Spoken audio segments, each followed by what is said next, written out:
In the busy, dust-covered town of Quanta, where the rhythm of the Galamsey miners' machines beating against the earth echoed day and night, lived a young girl named Acua. She was just 17, with eyes that held both the innocence of youth and the weariness of someone who had seen far more than her years. Every morning, she would balance a wooden tray laden with bread and iced kenki on her head, weaving her way through the countless men digging for gold at the mining site. It wasn't the life she had dreamed of, but it was the life she knew. Acua's mother, Auntie Badu, was a strong woman hardened by years of struggle.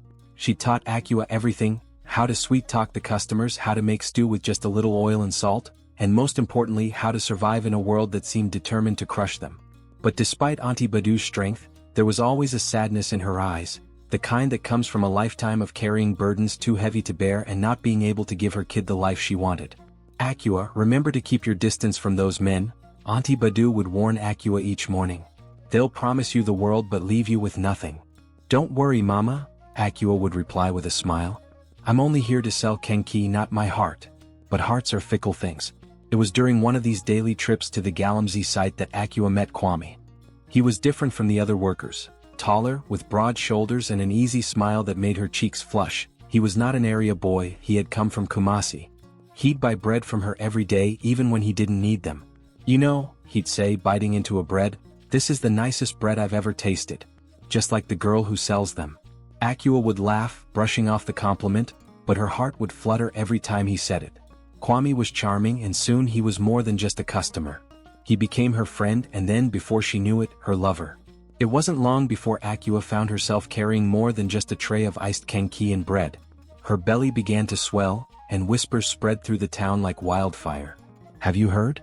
That Auntie Badu's daughter is carrying Kwame's child."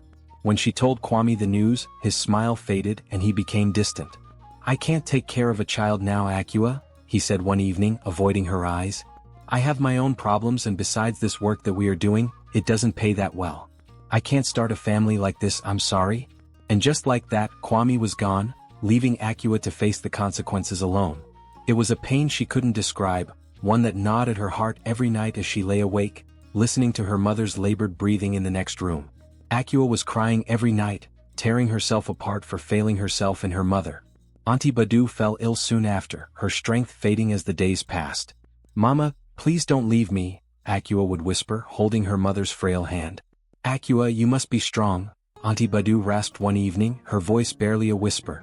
"Life will be hard, but you're my daughter and you'll survive." But Auntie Badu didn't survive. She passed away quietly one rainy night, leaving Acua alone with a baby she hadn't asked for and a future that seemed darker than the deepest part of the Galamsey pit. With nothing left in Manso, Acua packed what little she had and made her way to Kumasi, the big city she'd heard so much about. Her classmate was selling water there. The streets were chaotic and filled with people who didn't seem to care whether she lived or died. Some weeks later, with her baby strapped to her back, Acua began selling sachet water, oranges, and anything else she could carry. It was tough, but she managed to scrape by, always with her mother's words echoing in her mind, "You'll survive."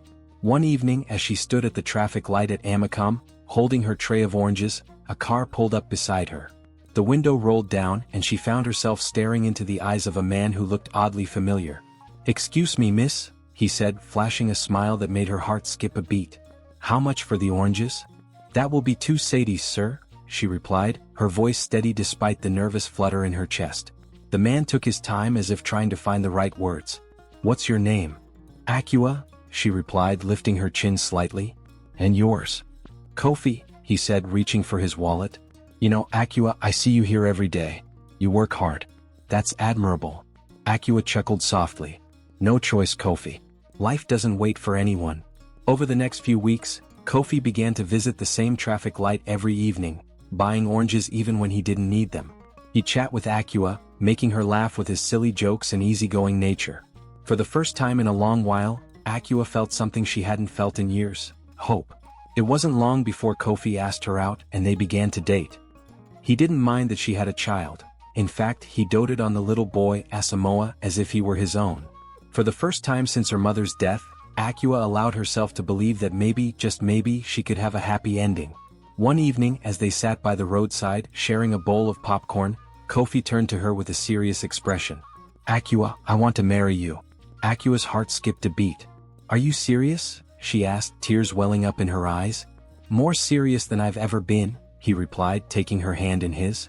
I want to build a life with you and Asamoah. Overwhelmed with joy, Akua accepted, and they began planning their engagement ceremony. But just when it seemed like life was finally falling into place, the past reared its ugly head. One Sunday afternoon, Kofi brought Akua to meet his family. As they entered the family house, her heart stopped. There, standing in the compound, was Kwame, the father of her child.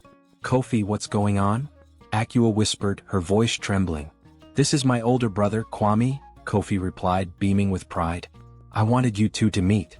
Kwame's face turned pale and Akua felt the floor shift beneath her. The place grew silent as Kwame muttered, Kofi, we need to talk.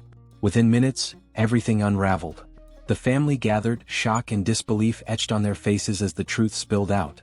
The family elders, outraged by the revelation, declared, this marriage cannot happen. It is forbidden. Kofi turned to Akua, his eyes filled with sorrow. Why didn't you tell me? He asked, his voice barely a whisper. Akua could only sob. I didn't know. I never imagined. The elders made their decision swiftly and without mercy. This relationship ends today, they declared. You two cannot be together. And just like that, the little happiness Akua had found slipped through her fingers. The pain was too much to bear and she felt her spirit shatter into pieces.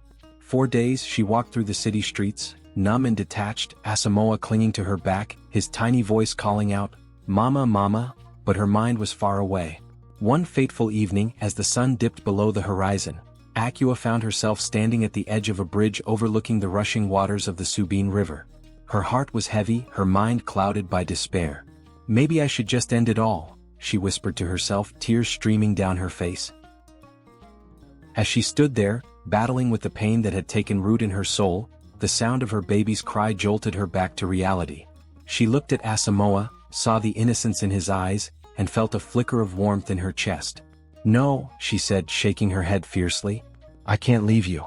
I won't let this be the end. But even as she took a step back from the edge, she knew her journey was far from over. Her battle with pain had only just begun. Akua stood on that bridge, staring down at the rushing waters, her mind a stream of thoughts. Asamoah's tiny arms clutched her neck, and his soft whimpers pulled her back to reality. The pain was sharp, like a knife twisting in her chest, but she couldn't give up, not when her little boy was counting on her. With trembling hands, she turned away from the edge and took a step back onto solid ground, vowing to keep fighting. Days turned into weeks, and Akua fell into a routine, throwing herself into her work, selling oranges and sachet water on the busy streets of Kumasi. But the light in her eyes had dimmed. Everywhere she went, she felt the whispers, the judgment, and the weight of her past pressing down on her like a heavy load. She saw Kofi occasionally, but their encounters were strained, filled with unspoken words and lingering pain. One Saturday afternoon, as she sat at her usual spot by the roadside, a familiar figure appeared in the distance. It was Kwame. He approached cautiously, looking like a man who had aged years in just a few weeks. His once confident stride was now hesitant, his eyes filled with regret. Akua watched him silently, her heart tightening with anger and sadness. Akua, Kwame began, his voice soft, almost pleading.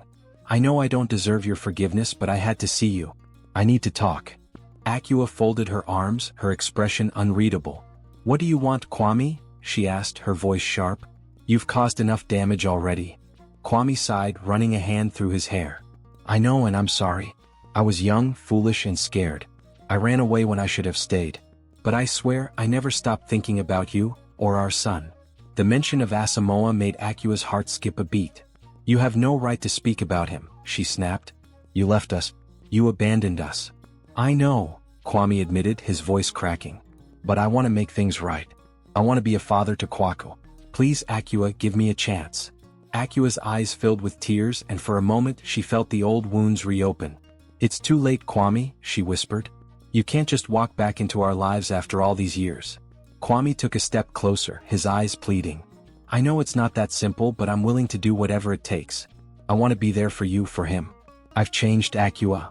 Before Akua could respond, Kofi appeared, his expression darkening as he saw his brother standing so close to her. What's going on here? He demanded, his eyes darting between Akua and Kwame. Why are you here, Kwame?